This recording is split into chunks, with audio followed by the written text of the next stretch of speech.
Hi guys, Kandaneri ஏரியில் சரியான strike ஒன்று பாருங்கள். நல்ல சைஸு, ஒரு 400 கிராம் இருக்கும். சரியான சைஸு பைலட் ஒன்று. நான் கூட ஏதோ பெரிய மீன் தான் பைட் ஆகிருக்குன்னு பார்த்தேன். கொஞ்சம் சைஸ் மீன் தான். பாருங்கள் என்ன அடி அடிக்குதுன்னு பாருங்கள். சரியான ஃபைட்டு.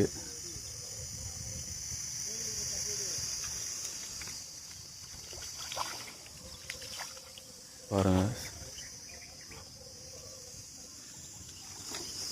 ஒரு கையில் தூண்டில், ஒரு கையில் கேமரா வச்சு வீடியோ எடுத்து போடுறேன் கஷ்டப்பட்டு.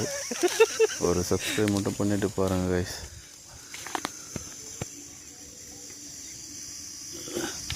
பாருங்கள், ஒரு கை அகலம் இருக்குது. 400 கிராம் இருக்கும் கேரண்டி. செம்ம சைஸ். நம்ம வீடியோ பிடிச்சிருந்தா லைக் பண்ணுங்கள், ஷேர் பண்ணுங்கள், சப்ஸ்கிரைப் பண்ணுங்கள் கைஸ்.